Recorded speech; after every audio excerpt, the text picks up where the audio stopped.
Jim, I am exceptionally excited for this interview because I'm an outsider. I'm a researcher who comes at all of these things from the outside perspective, which in some ways can be helpful because you don't get wrapped up in the day to day. You don't get wrapped up in the minutia and the details. And sometimes it does pay to have an outside perspective. But there are definitely times when being inside, having the experience, having a visceral experience about money and finance, especially as it's unfolding in crucial moments in history, can definitely be a huge help. And that's where you come in, because you were at the front row center stage during one of history's, monetary history, finance history's biggest events, and one that I think is still to this day, though it was more than 25 years ago, incredibly misunderstood. And I'm talking about LTCM, of course. And I want to read a quote from you to get this thing started because I think it really does frame what really most of our discussion will be about. You said that Peter Fisher, who was the open market desk manager at the time, came to your office at LTCM and said, and they went through your books, and this is what he said. According to you, he said, "We knew you guys would destroy the fixed income market, but we did not know you would also destroy the stock market." So basically, the Fed had its eyes opened. And I think, a good way to start this is that there is a misconception, even to this day, that LTCM was all just a bunch of nonsense, that the Fed just bailed out its Wall Street buddies. There was no real danger here. And it underscores the lack of appreciation, really the lack of knowledge for the financial and monetary system that developed a long, long time ago. Jeff, first of all, that's a very, very good way to put it. And yeah, the Peter Fisher meeting was memorable, and I wrote about it in one of my books, The Road to Ruin. I had a chapter on it where I just described it in a lot of detail. But what was interesting about the meeting, there are a lot of misconceptions, but the one is, the Fed came along and bailed you guys out. Well, they didn't bail anybody out. They precipitated a rescue. There was a rescue and a bailout, but it was done by Wall Street. Now the Fed got everyone in the room and knocked heads together and made it pretty clear that they had to go do something. But it was a private rescue at the end of the day, number one.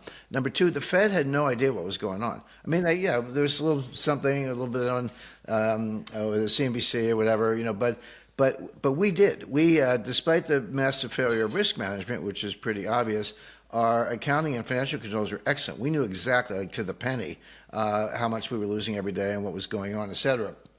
There are a couple of interesting things about that.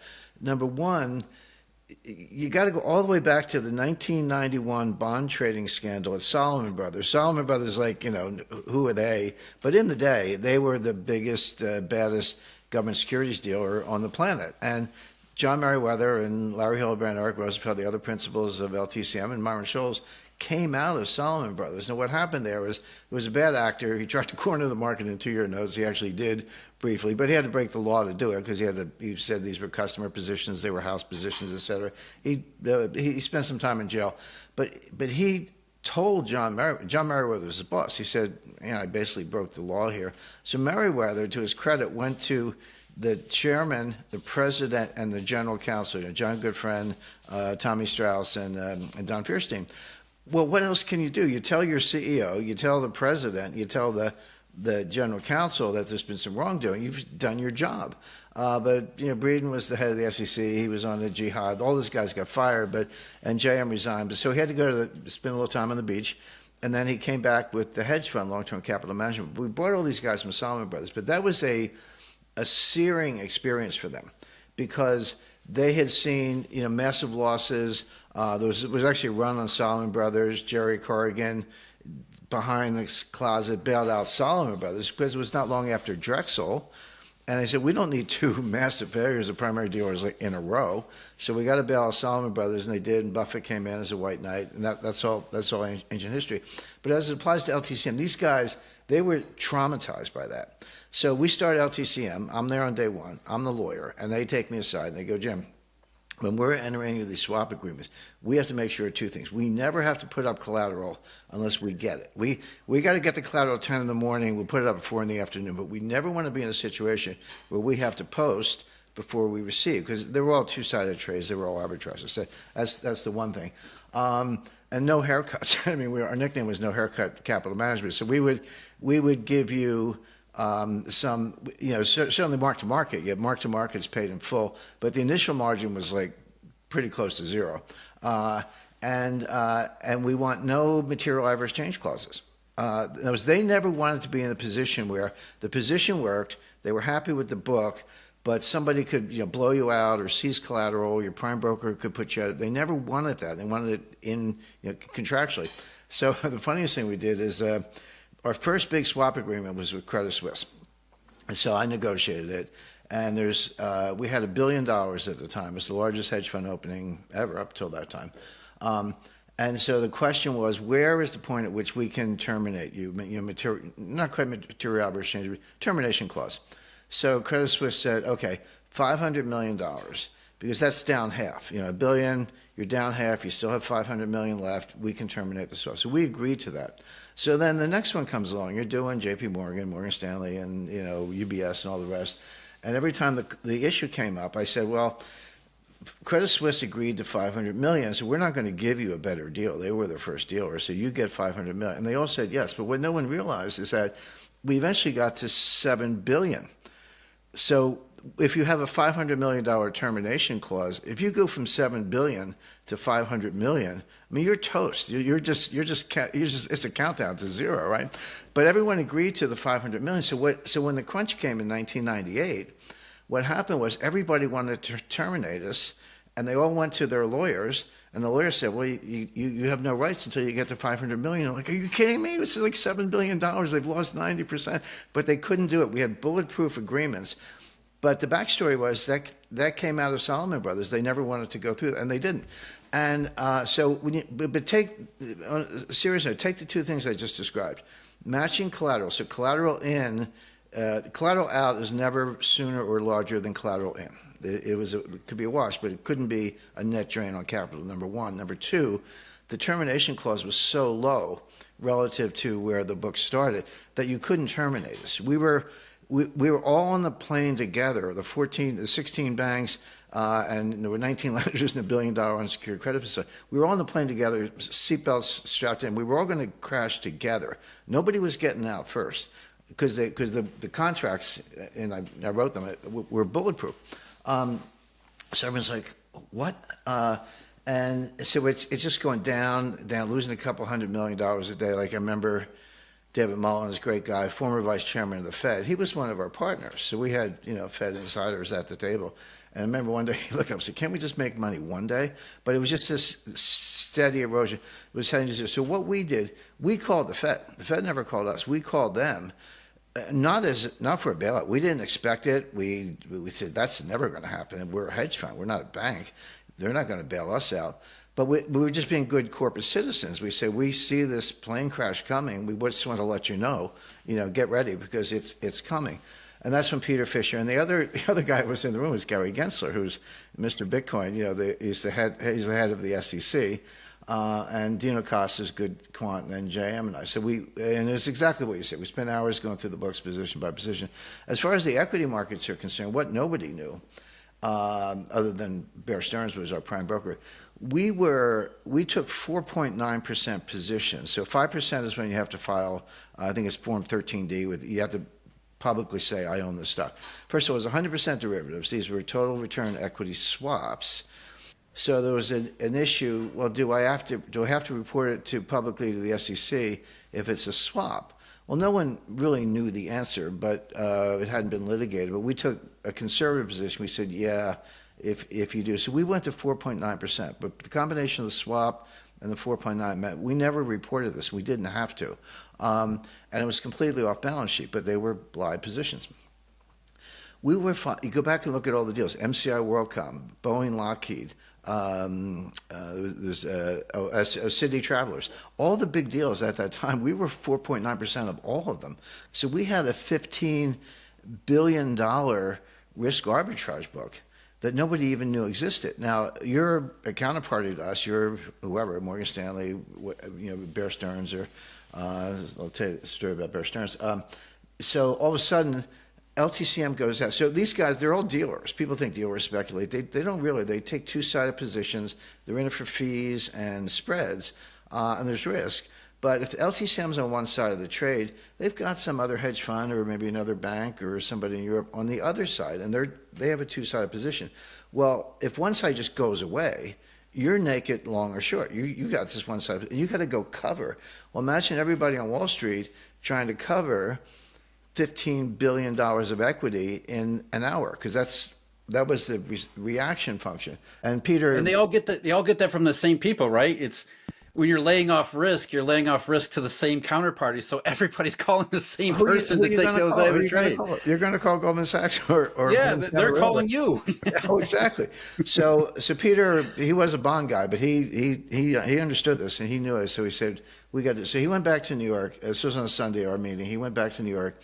He met with I think it was Sandy Warner, was the head of J.P. Morgan at the time, and John Corzine was at Goldman. And I think there were three guys. I think it was JP, Citi, and Goldman. They said, we got to do something. So then they called around. So there was a meeting at the Fed that Wednesday night. This is all the last week of September. And they got everybody in the room, and they just kind of said, you have to do something. But to your point, Jeff, they weren't bailing us out. They were bailing themselves out, because I said, if we went bankrupt, I could just sleep in the next day. It was, it wasn't going to affect me that much, but I was losing money, but just there was nothing else to do. But you guys are going to have actually the derivatives position were $1.3 trillion. That was the notional value of the derivatives position. It says, I get to sleep in. You guys have to cover $1.3 trillion in a totally illiquid market. So they understood that. So Wednesday night we got a term sheet. Wednesday to Sunday, nobody slept. It was funny. We're scatting ARPs. They were not like, nobody was in charge, by the way. I was in charge of our team. We had a couple law firms.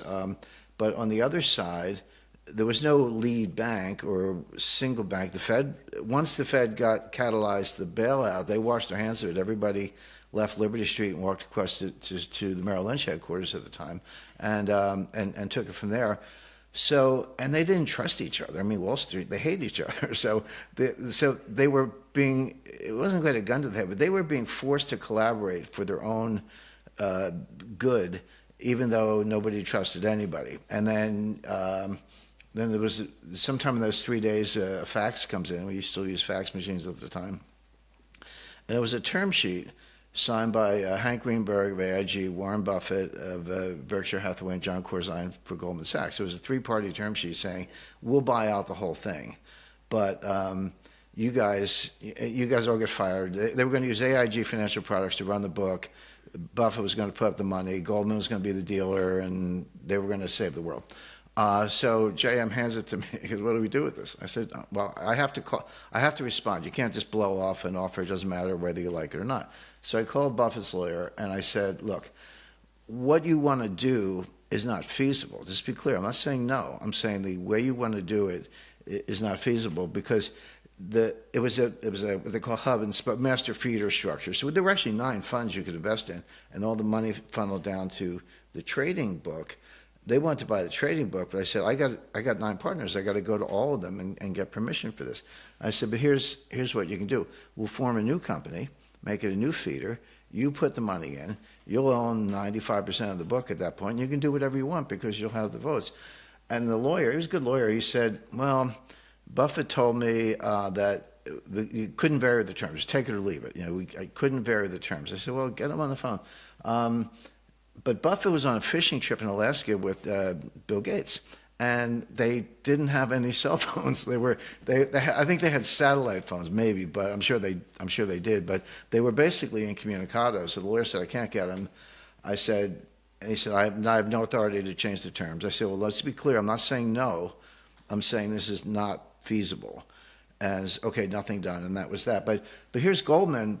My point is, here's Goldman, part of the consortium, right? But at the same time, they're doing a side deal with Buffett and AIG. So, typical Goldman, you're on both sides of the trade. So we worked night and day. First day the jackets come off, second day the ties come off. No, ties come off first, then the jackets come off, then the shirts are unbuttoned down to the waist. No one's bathed, and it's just, we're working around the clock. So we got it done. But here's the point. We got it done late on a Sunday night, just before Tokyo opened. If we had not got it done, if that had not been issued, every market in the world would have closed. Sequential, starting in Tokyo, London, New York.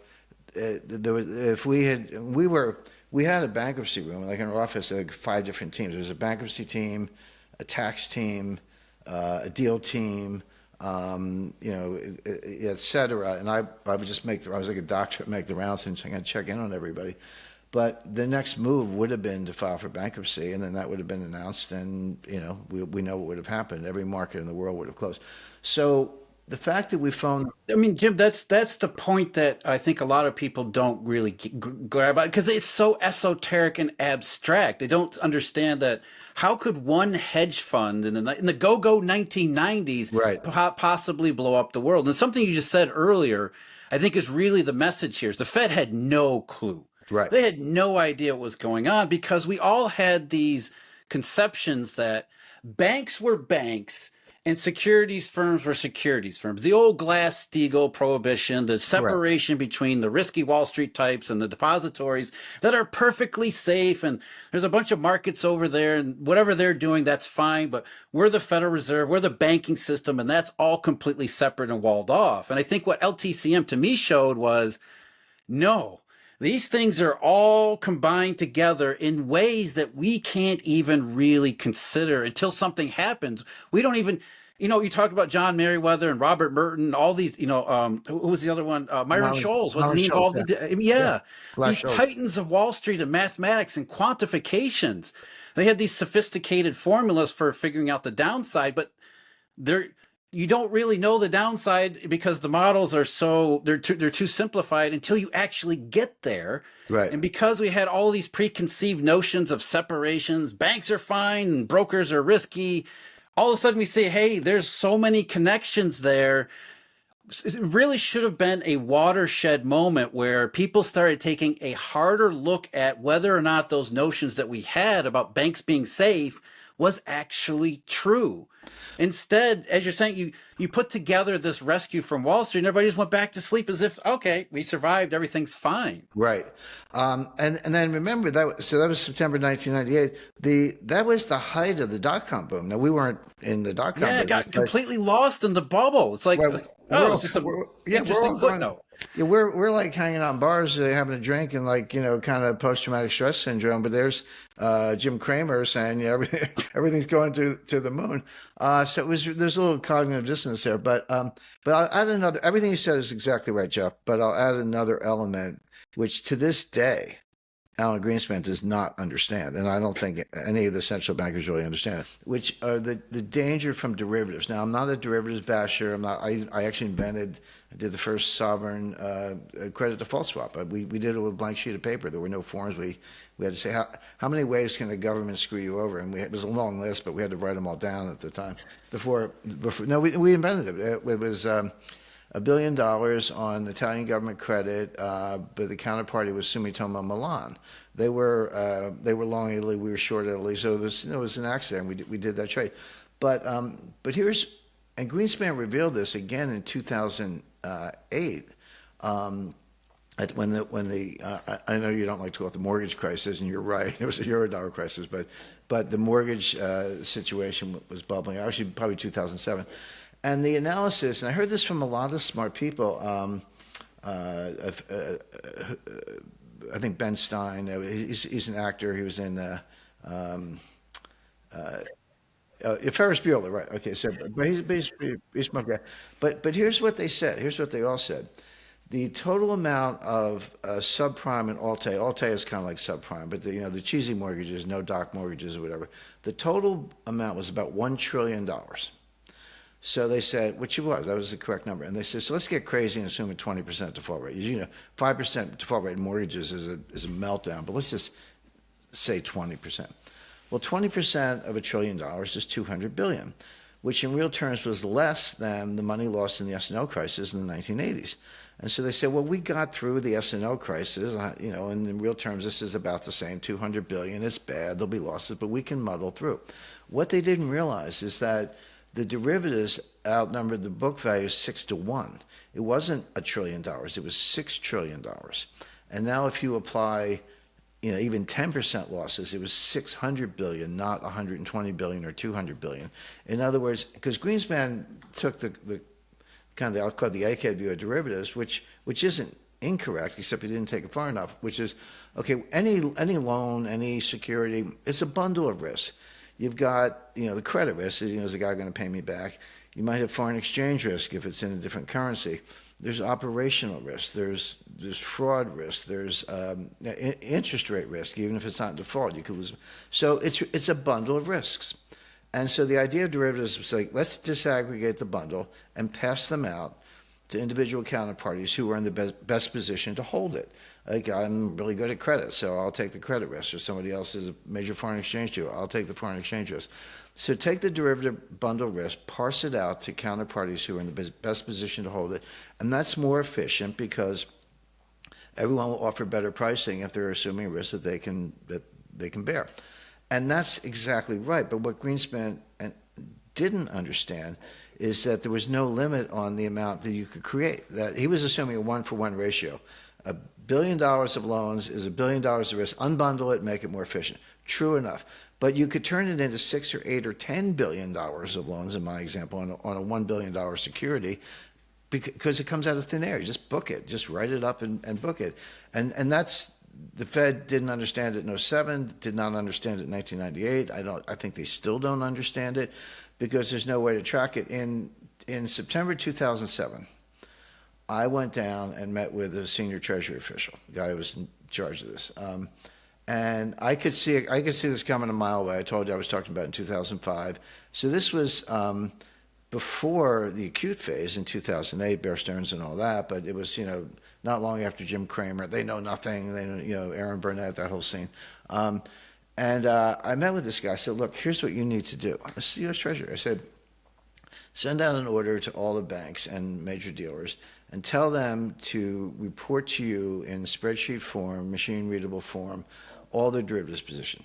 Don't tell them what to do. You're not regulating them. You're not telling them they got to get out of anything, et cetera. Just get the data, because this is going to blow up and it's going to end up in your lap, and you're not going to know what's going on. But if you get the data, hire IBM Global Services, put it in a secure, treat it like classified information, put it in a secure environment, just have it all good to go so that when this blows, you actually know what you're talking about. And the guy was a nice guy, and he said, this was the Bush administration. He said, no, we're free market guys. We don't believe in interfering with that's literally what he said to me. We're free market guys. We don't believe in interfering with the private sector. We want to leave everybody alone. I said, you're not interfering. I said, you're just getting the information.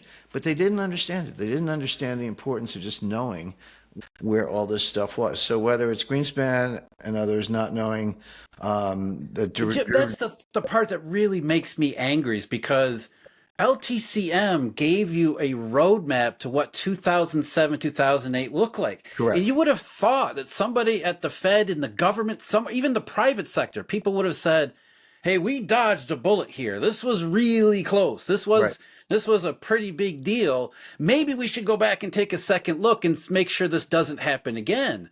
And everybody just said, well, no big deal. And everybody, like you said, it was the go-go 90s. Everybody just went back to sleep. Yep. And then what's even more really should piss everybody off is that we get to 2007, somebody at the Fed should have said, wait a minute, I've seen this before. Didn't we do this a decade ago? Didn't we go through all this derivatives, balance sheet, off balance sheet? Can't really figure everything out. This idea that banks are fine and brokers are bad and there's big walls between them. I mean, everything that came up in 2008 came up in some fashion in 1997 and 1998. Correct. And by the way, the greatest failure, and I agree, you described it exactly correctly, Jeff, the greatest failure, the big three were Alan Greenspan, Bob Rubin, and Larry Summers. And they were I think Time Magazine called them the Committee to Save the World. Right. Cover of Time Magazine. There was only one person in Washington who understood what I went through and what you just described, and that was Brooksley Bourne. She was the head of the CFTC. And to this day, this is like this is my list of theories that I can't prove, but I think there was just like a lot of misogyny. She was the only woman among the top regulators. So like, what does she know?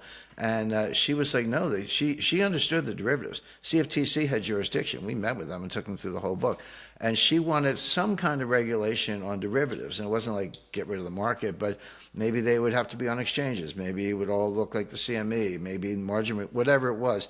And they just ran her off the road. They said, no, we're not touching derivatives. And so then you had an exact replay 10 years later. That, by the way, the other thing that drives me crazy are normal distributions in the bell curve. I mean, it applies to some things, IQ and height and stuff like that, but it does not apply to capital markets at all. And, I guess there's, I don't know, 4 or 5 You can years. never get the tails fat enough or in the right shape. They're always non-linear and asymmetric. That's correct, but it's not even the right degree distribution. Right. Jamie Dimon in his letter, JP Morgan about 5 years ago, it was right after the London whale, and they lost, I don't know, $6 billion or something like that. So he had to explain it to his shareholders.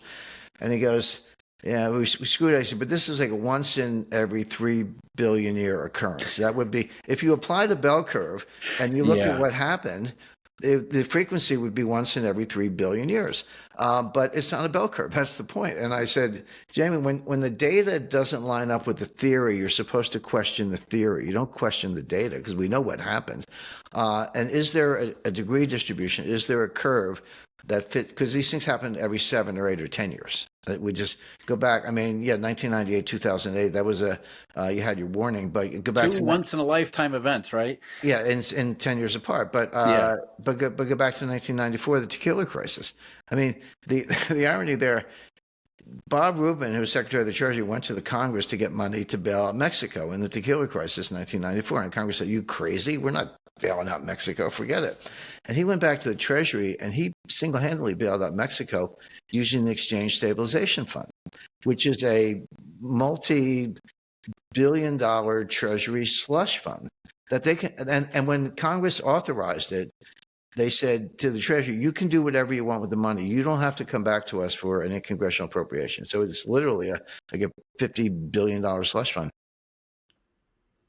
Cannot thank Jim Rickards enough for stopping by and really sharing his inside knowledge of one of the key moments in history. And there's a lot more to it, but the rest of the conversation is available only for Eurodollar University members and subscribers. So if you aren't a Eurodollar University member or subscriber, I highly recommend you become one, because what Jim and I got to talk about, and this is only the first part of a conversation that we're going to have to come back to several times. We continued with the inside stuff on LTCM, the monetary evolution that was going on as he saw it from the inside.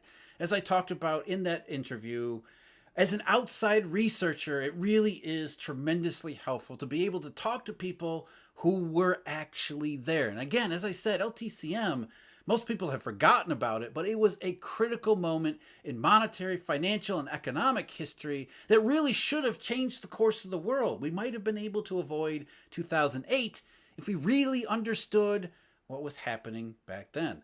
And understanding what's happening back then is still incredibly important today, which is why I recommend you get the second half of this interview with Mr. Rickards, as again, he shares lots of his insights, not just in LTCM, but the monetary and financial system in general. Again, you got to become a Eurodollar University member or subscriber in order to get the conversation.